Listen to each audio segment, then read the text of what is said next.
अगर उसी से क्वेश्चन आ जाता तो मोस्टली हिंदी मीडियम वाले बच्चों का सिलेक्शन हो जाता। 5 बिलियन साल बाद जब सन की कोर में हाइड्रोजन खत्म हो जाएगा तो हमारा सन बन जाएगा रेड जाइंट। क्या कारण है कि हिंदी मीडियम के बच्चों का सिलेक्शन नहीं हो रहा है? क्योंकि प्रीलिम्स ही नहीं हो रहा है, तो मेंस में कैसे जाएंगे, इंटरव्यू कैसे क्लियर करें? ब्लैक होल से भी हर साल 1-2 साल में क्वेश्चन आ ही जाता है और उसमें भी कुछ परिवर्तित नहीं होता है। यूपीएससी के लिए मोस्ट इंपॉर्टेंट टॉपिक्स की सीरीज में आपका स्वागत है और आज हम डिस्कस करेंगे life cycle of star. Life cycle of star से यूपीएससी ने कई बार सवाल पूछे हैं और अगर आपको इसकी फंडामेंटल समझ नहीं है तो यूजुअली आपका क्वेश्चन गलत ही होगा। सही करने की संभावना बहुत कम होती है अगर आपको फंडामेंटल समझ नहीं है। किताब में आपने केवल पढ़ लिया कि ये स्टार ऐसा होता है वैसा होता है, लेकिन फंडामेंटल समझ नहीं है तो आप क्वेश्चन बना नहीं पाओगे, क्योंकि आपको पता नहीं है ना जो किताब में लिखा है केवल उसी से क्वेश्चन आ जाएगा। अगर उसी से क्वेश्चन आ जाता तो मोस्टली हिंदी मीडियम वाले बच्चों का सिलेक्शन हो जाता, क्योंकि हिंदी मीडियम वाले बच्चे तो बहुत मेहनती होते हैं, बहुत पढ़ाई करते हैं। तो हम चीज़ों की फंडामेंटल तह तक जाएंगे सो दैट कि इस टॉपिक से रिलेटेड कोई भी अगर सवाल पूछे यूपीएससी तो हमारा सवाल हर हाल में सही हो। हम इस तरह से टॉपिक को कवर करने की कोशिश करेंगे। Life cycle of star start करते हैं। और पहले तो तुम में से हो सकता है बहुत सारे बच्चों को पता ही ना हो what is the life cycle of star, whether star takes birth and dies also. क्या स्टार की जन्म और मृत्यु दोनों होती है? तो सन भी हमारा स्टार है। क्या आपको पता है कि सन की मृत्यु कब होगी और सन का जन्म कब हुआ था? ये सब सवालों का जवाब आप तभी दे पाएंगे जब आपको पता होगा कि that what is the life cycle of star. अब स्टार की लाइफ कैसे स्टार्ट होती है? तो सबसे पहले है हमारे पास स्टेलर नेबुला। स्टेलर नेबुला क्या है? This is the nursery of the star. Nursery का मतलब यहीं पे स्टार्स का जन्म होता है। स्टेलर नेबुला में स्टार्स का जन्म होता है। क्यों? क्योंकि नेबुला के पास मटेरियल है स्टार बनाने के लिए। और मटेरियल कौन सा चाहिए? हमें चाहिए dust and gas. We need stellar dust plus gas. And gas में भी क्या चाहिए? गैस में मोस्टली हमें चाहिए हाइड्रोजन एंड हीलियम। गैस में मोस्टली हमें चाहिए हाइड्रोजन एंड हीलियम। अब क्या है कि नेबुला के पास बहुत सारा हाइड्रोजन एंड हीलियम है और ऐसी बहुत सारी नेबुलाज हैं। जैसे ये जो नेबुला है, इस नेबुला का नाम I think this is I think pillars of creation. Yes, I think this is pillars of creation. Pillars of creation का मतलब यहाँ पे बहुत सारे स्टार्स जन्म ले रहे हैं। हजारों स्टार यहाँ पे इतने टाइम जन्म ले रहे हैं, स्टार मेकिंग चल रही है। और ऐसी बहुत सारी नेबुलास हैं, like God's hand nebula, horse mouth nebula. इसको तुम देखना, कभी गूगल करना, बहुत खूबसूरत नेबुलास हैं। और जो यूरोपियन स्पेस एजेंसी का यूक्लिड टेलीस्कोप है उसने बहुत खूबसूरत फोटो खींच के दी है नेबुलास की। तो ठीक है, नेबुला में होगा स्टार का जन्म। स्टार का जन्म कैसे होगा? क्यों? यहाँ पे नेबुला के पास स्टार के लिए बिल्डिंग मटेरियल है। देखो, अगर कोई मकान बनाना है तो पहले तो बिल्डिंग मटेरियल चाहिए। मकान बनाने के लिए बिल्डिंग मटेरियल क्या है? ईंट है, सीमेंट है, मोरंग है, गिट्टी है, सरिया है, ये है। स्टार बनाने के लिए जो बिल्डिंग मटेरियल है वो हमारा क्या है? Hydrogen, helium, dust and gases. तो ये तो मिल गया हमें बिल्डिंग मटेरियल। अब क्या होगा? ये हाइड्रोजन और हीलियम एक दूसरे के पास पास आना स्टार्ट करेंगे। जब पास पास आना स्टार्ट करेंगे तो क्या होगा? कंडेंसेशन होगा। अब कंडेंसेशन होगा तो इसका मास बढ़ता जाएगा। अब यहाँ पे सपोज ये मास एक्यूमुलेट होने लगा, मास एक्यूमुलेट हो रहा है, ये बढ़ता जा रहा है। और जैसे जैसे मास बढ़ेगा, मास बढ़ने के बाद जैसे जैसे मास बढ़ेगा, जैसे जैसे मास इंक्रीज होगा, उसी तरह से बेटा ग्रेविटी भी इंक्रीज होगी। ग्रेविटी इंक्रीज होने लगी। जब ग्रेविटी इंक्रीज होने लगी तो अपने आसपास के और ज़्यादा मटेरियल को वो क्या करने लगी? आकर्षित करने लगी। अब यहाँ पे क्या होगा? साइक्लिकल इफेक्ट होगा। मास बढ़ रहा है, ग्रेविटी बढ़ रही है, और ग्रेविटी बढ़ रही है तो ज़्यादा मटेरियल को अपने पास क्या कर रही है? ग्रेविटेट कर रही है, अपने पास अट्रैक्ट कर रही है। और धीरे धीरे इस रीजन की वजह से इसके पास काफ़ी सारा मास इकट्ठा हो जाएगा। अब now we have a lot of mass. और अगर ये मास पहुंच गया 0.08 times of the sun, 0.08 times of the sun, तो क्या होगा? तब जाके स्टार बनेगा। और अगर 0.08 टाइम्स ऑफ द सन तक मास नहीं पहुंच पाया तो ये बन जाएगा क्या बेटा, फेल्ड स्टार। ये बन जाएगा फेल्ड स्टार, और फेल्ड स्टार को हम बोलते हैं ब्राउन ड्वार्फ। तो पहला तो नेबुला ने बहुत सारा हाइड्रोजन हीलियम आकर्षित किया अपनी तरफ, और सॉरी, नेबुला के पास ऑलरेडी बहुत सारा हाइड्रोजन और हीलियम है। हाइड्रोजन और हीलियम और डस्ट पास पास आना स्टार्ट हुए। जब पास पास आना स्टार्ट होंगे तो बेटा एक्रीशन होगा, एक दूसरे से टकराव होगा। जब पार्टिकल्स पास आ रहे हैं, घूम रहे हैं गोल गोल, एक दूसरे के चारों तरफ रोटेट कर रहे हैं, रिवॉल्व कर रहे हैं, तो क्या होगा, टकराव होगा। टकराव से क्या होगा, घर्षण होगा। जैसे तुम अपनी हथेली रगड़ते हो तो क्या होता है, हथेली रगड़ते हो तो घर्षण होता है, घर्षण की वजह से हीट निकलती है।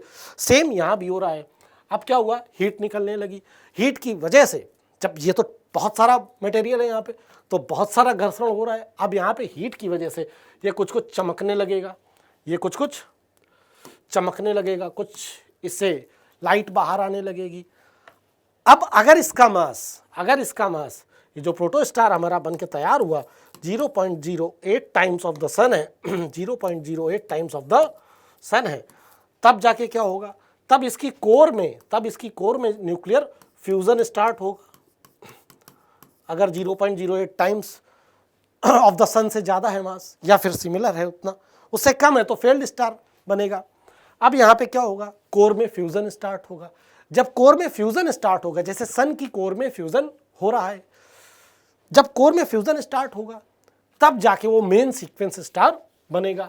अब ये जैसे हमारा सन भी एक मेन सीक्वेंस स्टार है, हमारे सन की कोर में फ्यूजन कब स्टार्ट हुआ, लगभग 4.5 बिलियन साल पहले। मतलब सन का बर्थ कब हुआ, लगभग 4.5 बिलियन साल पहले। कब, 4.5 बिलियन ईयर्स एगो। अब कोर में फ्यूजन होने लगा स्टार की, तो ये बन गया मेन सीक्वेंस स्टार। अब डिपेंड करता है कि इसका मास कितना है। यहां भी एवरेज मास स्टार होगा, और हैवी मास स्टार होगा, और लो मास स्टार होगा। तो एवरेज मास स्टार मतलब सन की तरह का स्टार, तो वो जब अपनी कोर में जितना भी हाइड्रोजन है उसमें फ्यूजन हो रहा है, हाइड्रोजन हीलियम में कन्वर्ट हो रही है, और उसी वजह से एनर्जी मिल रही है। पर एक limited amount of the hydrogen है ना, एक दिन आएगा जब वो हाइड्रोजन सब फ्यूज होके क्या बन जाएगी, हीलियम बन जाएगी। और जब हीलियम बन जाएगी वो सब फ्यूज होके, तब क्या होगा, यही हमारा सन आज से 5 बिलियन साल बाद जब सन की कोर में हाइड्रोजन खत्म हो जाएगा तो हमारा सन बन जाएगा रेड जाइंट। सन जब हमारा रेड जाइंट बन जाएगा तब क्या होगा, ये एक्सपेंड करेगा रेड जाइंट। जाइंट इसी वजह से एक्सपेंशन हो रहा है। रेड क्यों, क्योंकि इसका कलर अब रेड दिखेगा, क्योंकि अब उतनी एनर्जी ये डिसिपिएट या फिर बाहर नहीं निकाल पा रहा है, उतनी गर्मी नहीं है इसकी सरफेस में, इस वजह से ये कुछ रेड दिखेगा। और ये एक्सपेंड करेगा। एक्सपेंड क्यों करेगा, क्योंकि यहाँ पे स्टार को बैलेंस करने के लिए कुछ चीज़ें चाहिए होती हैं। जब स्टार को बैलेंस करना होता है, ये है स्टार की कोर। स्टार की कोर पे है बहुत सारा मास, इसकी वजह से ग्रेविटी लगेगी स्टार में अंदर की तरफ। तो ग्रेविटी जो होगी, ग्रेविटी होगी inward to the core. Core में अंदर की तरफ ग्रेविटी लगेगी, सेंटर की तरफ। अब ग्रेविटी चाहती है कि सब कुछ सेंटर में कोलैप्स हो जाए, लेकिन नहीं हो रहा है कोलैप्स। उसका कारण है क्योंकि कोर में चल रहा है न्यूक्लियर फ्यूजन, और जब कोर में फ्यूजन चल रहा है तो फ्यूजन फोर्स एक ऐसा फोर्स होता है कि वो सब कुछ बाहर फेंक देना चाहता है, सब कुछ ब्लास्ट कर देना चाहता है, एक्सपेंड होना चाहता है। तो फ्यूजन फोर्स लग रहा है कहाँ की तरफ, बाहर की तरफ। फ्यूजन फोर्स बाहर की तरफ लग रहा है। फ्यूजन फोर्स कैसा है, आउटवर्ड। और जब फ्यूजन और ग्रेविटी दोनों बैलेंस हो जाते हैं, जब ये दोनों बैलेंस हो जाते हैं, तब बनता है हमारा मेन सीक्वेंस स्टार, जैसे हमारा सन है। पर जिस दिन हाइड्रोजन एग्जॉस्ट हो गया कोर से, हाइड्रोजन एग्जॉस्ट हो गया, तो अब क्या हुआ, हाइड्रोजन एग्जॉस्ट होने के बाद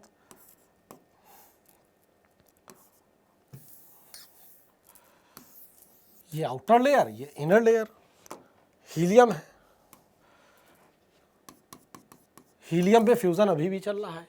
तो यहां पे कोर अंदर की तरफ जा रही है, पर सॉरी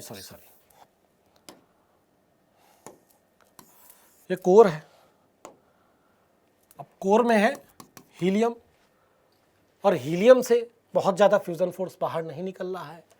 तो यहाँ पे क्या होगा, ग्रेविटी की वजह से ये कोर डेंस होने लगेगी, कोर कोलैप्स होने लगेगी सेंटर की तरफ। क्यों? ग्रेविटी की वजह से। लेकिन बाहर वाली लेयर्स में अभी भी कुछ फ्यूज़न हो रहा है। जब बाहर कुछ फ्यूज़न हो रहा है तो यहाँ पे तो ग्रेविटी कम ही लग रही है, ग्रेविटी कम है यहाँ पे फ्यूज़न फोर्स से। जब ग्रेविटी कम है फ्यूज़न फोर्स से तो क्या होगा, ये एक्सपैंड होने लगेगा और बन के बड़ा होके क्या बन जाएगा, रेड जाइंट। और जब सन एक्सपैंड होगा तो जो हमारे साइंटिस्ट हैं वो बोलते हैं कि after the expansion of the sun when it will become the red giant it can even engulf the earth, मतलब ये अर्थ को भी इंगल्फ कर सकता है। अब रेड जाइंट के बाद, क्योंकि ये छोटा स्टार है, सन हमारा छोटा स्टार है, ये क्या करेगा, अपनी आउटर लेयर्स को, ये जो हमारी आउटर लेयर्स हैं, दीज आउटर लेयर्स, ये धीरे धीरे क्या करेगा, इसको एक्सपेल कर देगा। इसको क्या करेगा, एक्सपेल कर देगा आउटर लेयर्स को, मतलब धीरे धीरे इनको शेड कर देगा, धीरे धीरे छोड़ देगा। अब जब आउटर लेयर्स को एक्सपेल कर देगा तो केवल कोर बच जाएगी। तो इसको हम क्या बोलते हैं, या जब ये एक्सपेल करेगा फिर केवल कोर बचेगी, तो उस कोर को हम बोलते हैं बेटा क्या, व्हाइट डॉर्फ। तो सन आगे जाके व्हाइट डॉर्फ बनेगा। फिर दूसरी चीज जो हमें समझनी चाहिए कि कितनी तेजी से फ्यूजन होगा। तो फ्यूजन के लिए बेटा more the gravity more will be the fusion. इसका मतलब क्या है, more the gravity. More gravity कैसे होगी, when mass will be more, when the mass will be more than the gravity will be more than the fusion will be मोर। कैसे, मास ज़्यादा है तो अपने आप ग्रेविटी ज़्यादा होगी, जब ग्रेविटी ज़्यादा है तो इनवर्ट फोर्स बहुत ज़्यादा है, इनवर्ट फोर्स वो मैटर को पास लाने के लिए पर्याप्त है और इस वजह से वहाँ पे फ्यूज़न होगा। और जितना ज़्यादा मास उतनी तेज फ्यूज़न होगा। तो if mass of the star will be more than life of star will be less. अगर स्टार के पास मास ज़्यादा है, हैवी स्टार है, तो उसकी लाइफ छोटी होगी, और अगर स्टार का मास लेस है तो उसकी लाइफ ज़्यादा होगी, क्योंकि मास कम है तो ग्रेविटी कम है, और ग्रेविटी कम है तो रेट ऑफ न्यूक्लियर फ्यूज़न कम है, तो इस वजह से उसकी लाइफ ज़्यादा होगी। अब इसी तरह के स्टेटमेंट एक बार पूछ दिया कि जो छोटे स्टार होते हैं उनकी लाइफ ज़्यादा होती है और बड़े स्टार होते हैं उनकी लाइफ कम होती है, यूपीएससी पूछ चुका है। लेकिन अगर तुम्हें फंडामेंटल ही नहीं पता है तो तुम आंसर कैसे बताओगे। फंडामेंटल ये है ना कि if the mass is more than gravity will be more and the gravity will be more than fusion rate of fusion will be मोर। और हाइड्रोजन उतनी ही है ना, तो जब ज़्यादा बड़ा स्टार है तो जल्दी फ्यूज़ करके ख़त्म कर देगा, छोटे स्टार में धीरे धीरे फ्यूज़ करेगा क्योंकि उसका रेट ऑफ फ्यूज़न कम है। तो ये है इम्पैक्ट हमारे फंडामेंटल क्लियर होने का। अगर तुम्हारे फंडामेंटल ही नहीं क्लियर है तो कभी सही नहीं कर पाओगे, इस तरह के सवाल हमेशा गलत होंगे। इसी वजह से ये वाले सारे वीडियोस हमको देखने हैं, सो दैट कि हमारा फंडामेंटल बहुत अच्छा हो सके। अब आगे देखते हैं, ये कन्वर्ट हो गया व्हाइट डॉर्फ में। व्हाइट डॉर्फ बहुत कंडेंस है, बहुत डेंसिटी इसकी बहुत हाई है। व्हाइट डॉर्फ की डेंसिटी बहुत हाई है। लेकिन तब क्या होगा, अगर इस स्टार का मास सन से बहुत ज़्यादा है, सपोज सन से 20 गुना, 30 गुना इतना ज़्यादा है, सपोज सन से 5 गुना 10 गुना इतना ज़्यादा है, तब क्या होगा, तब बेटा ये रेड जाइंट नहीं बनेगा, तब ये बनेगा रेड सुपर जाइंट। मतलब the big star will become the red super giant, मतलब इसका एक्सपेंशन और ज़्यादा होगा। और एक दिन आएगा एक्सपेंशन होते होते there will be tug of war. Expansion होते होते क्या होगा, अब suppose this is big star, this is big star and this is the core of the star, and ये कौन सा है हमारा, ये रेड जाइंट है, रेड सुपर जाइंट है। अब ग्रेविटी बहुत ज़्यादा है क्योंकि इसके पास मास बहुत ज़्यादा है। ये है हमारा रेड सुपर जायंट।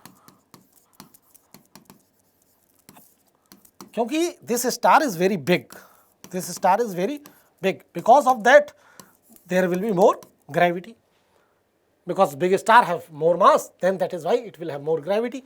सो अब कोर की तरफ, कोर में मैटर कोलैप्स हो रहा है, सारा मैटर सेंटर की तरफ कोलैप्स हो रहा है। तो एक दिन ऐसा आएगा मैटर कोलैप्स हो रहा है, लेकिन एक हद है ना कहाँ तक कोलैप्स होगा। अब उसके बाद वो कोलैप्स नहीं हो पा रहा है, लेकिन फिर भी ग्रेविटी लग रही है, तो एकदम से एक शॉक वेव जनरेट होगी, एकदम से एक शॉक वेव जनरेट होगी। अब यहाँ से शॉक वेव जनरेट हुई, और ये शॉक वेव क्या करेगी, ये शॉक वेव बाहर की तरफ जाएगी, ये शॉक वेव बाहर की सरफेस की तरफ जाएगी, और बहुत तेजी से होगा ये सब कुछ, with in seconds shock wave generate होगी और सब सरफेस की तरफ बाहर जाएगी। जब बहुत तेजी से शॉक वेव बाहर की तरफ जाएगी तब क्या होगा, इस यहाँ पे होगा एक explosion, the most beautiful explosion of the universe, और इस एक्सप्लोजन को हम बोलते हैं सुपरनोवा एक्सप्लोजन। स्टार में, बिग स्टार में क्या होगा, सुपरनोवा एक्सप्लोजन। अब now when there will be supernova explosion, तो बाहर की जो लेयर्स हैं वो तो सुपरनोवा एक्सप्लोजन में चली गई। अब क्या बच गई, केवल कोर बच गई। Now we are left with only core, and that core is quite heavy and quite condense. ये कोर बहुत हैवी है और बहुत ज़्यादा कंडेंस है, तो ये भी बनेगा क्या, व्हाइट ड्वार्फ। ये भी बनेगा व्हाइट ड्वार्फ। व्हाइट ड्वार्फ बन गया। नाउ अब मास डिसाइड करेगा कि अब इस स्टार की किस्मत क्या होगी। शुरू से ही मास डिसाइड कर रहा है कि स्टार की किस्मत क्या होगी, यहां भी मास डिसाइड करेगा। अगर ये जो कोर बची है after the supernova, the remaining core, अगर इसका मास 1.4 सोलर मास से ज़्यादा है, इसका मास 1.4 सोलर मासेस से, तो ये बेटा बनेगा न्यूट्रॉन स्टार, तो ये बनेगा न्यूट्रॉन स्टार। और अगर ये मास 3 सोलर मासेस से ज़्यादा है तो ये बन जाएगा बेटा क्या, black hole. You know about the black hole? Do you know about the neutron star? In the neutron star, what will happen? The core of the neutron star will be composed of the neutrons. Here, quantum mechanics will play the role. What will happen here? In the core of the neutron star, proton and electron, they merge and they make the neutrons. So that is why in the core of the neutron star we will have the neutrons. That is why they are called the neutron stars. अब neutron star भी different type के हो सकते हैं। कोई पल्सार होगा, कोई x ray neutron star होगा, कोई एक्सरे पल्सार होगा, कोई गामा रे पल्सार होगा, कोई रेडियो वेव पल्सार होगा। और न्यूट्रॉन स्टार्स ही, the neutron stars who are pulsar, neutron stars who are pulsars, pulsars मतलब ये पल्स जनरेट करता है इन सम मिली सेकेंड, कुछ मिली सेकेंड्स में पल्स जनरेट करता है। ये पल्स रेडियो वेव की हो सकती है, गामा रे, एक्सरे या फिर विजिबल लाइट की पल्स हो सकती है। पूरे इलेक्ट्रोमैग्नेटिक स्पेक्ट्रम में ये पल्स किसी भी चीज की हो सकती है, और ये बहुत एक्यूरेट होती है। That is why they are also called, these pulsars, they are also called best clock of nature. Best clock of nature. हमारी तुम्हारी घड़ियां लेट हो सकती हैं, ये कभी लेट नहीं होता है, इसी वजह से इसको कॉस्मिक क्लॉक भी बोलते हैं, कॉस्मिक क्लॉक। और कई बार जब ये पल्सेस डिले कर देती हैं, देर से आती हैं, तब हमें पता चलता है क्या, ग्रेविटेशनल वेव्स। तो पल्सार के थ्रू हम ग्रेविटेशनल वेव्स को भी डिटेक्ट करते हैं। और पल्सार्स क्या है, न्यूट्रॉन स्टार है। न्यूट्रॉन स्टार कई तरीके के हो सकते हैं। न्यूट्रॉन स्टार के बारे में इंडिविजुअल डिस्कस करेंगे। In some next video we will discuss about neutron star in depth, and obviously for the black hole also we will have in depth discussion. तो अभी तक हमने लाइफ साइकिल ऑफ स्टार में क्या सीखा? हमने life cycle star में सीखा कि that star will take birth from the stellar nebula. In the stellar nebula what we have? In the stellar nebula we have the dust and gases. In the stellar nebula we have dust and gases, और यहाँ पे specially hydrogen and helium ये पास पास आएंगे। Then accretion start होगा। फिर depend करता है मास। Star की लाइफ पूरी मास के ऊपर डिपेंड करती है। Mass will decide the destiny of star.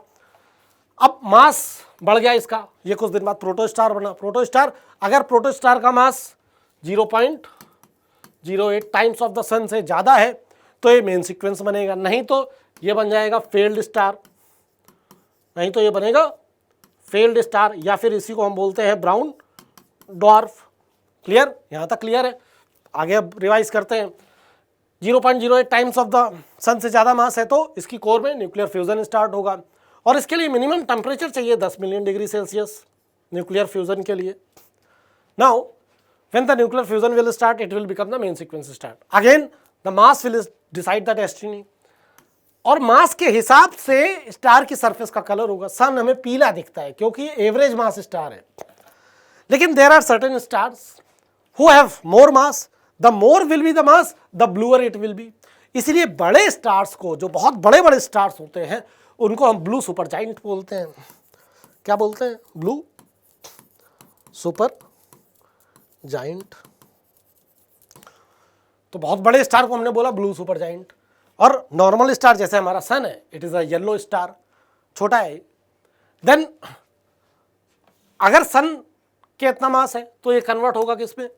Red giant में, और रेड जाइंट कन्वर्ट होगा नॉर्मली बहुत पीसफुली, ये अपनी आउटर लेयर्स को शेड करेगा। जब पीसफुली आउटर लेयर्स को शेड करेगा तो ये अल्टीमेटली कोर बचेगी, तो ये बन जाएगा व्हाइट डॉर्फ। देन अगर मास बहुत ज़्यादा है then it will convert into the red supergiant, then it will have the supernova explosion. After the supernova explosion, again the core will remain, then what is the mass of that core? It will be decided, then it will decide the destiny of the star. अगर मास 1.4 solar masses से ज़्यादा है तो ये neutron star बनेगा, 3 solar masses से ज़्यादा है तो ये ब्लैक होल बनेगा। तो this is the life cycle of star. I think तुम्हें बहुत सारी चीज़ें समझ आई होंगी, बहुत सारी नई चीज़ें सीखने को मिली होंगी, और इस नॉलेज को केवल अपने पास तक नहीं रखना है, अपने दोस्त को भेजो जो इन चीज़ों में कमज़ोर है।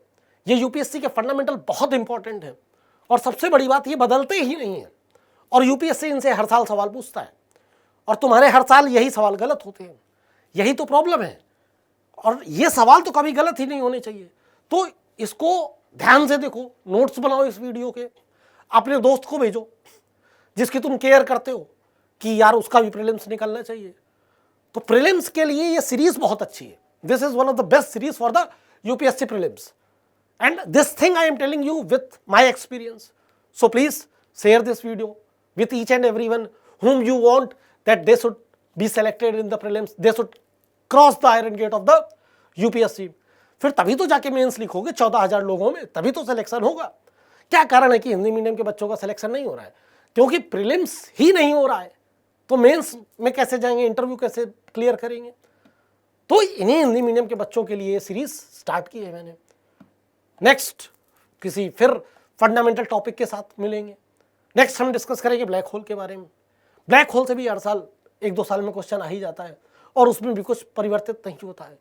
तो इसी के साथ इस वीडियो को यहीं पे ख़त्म करते हैं, नेक्स्ट वीडियो मिलते हैं। Thank you very much.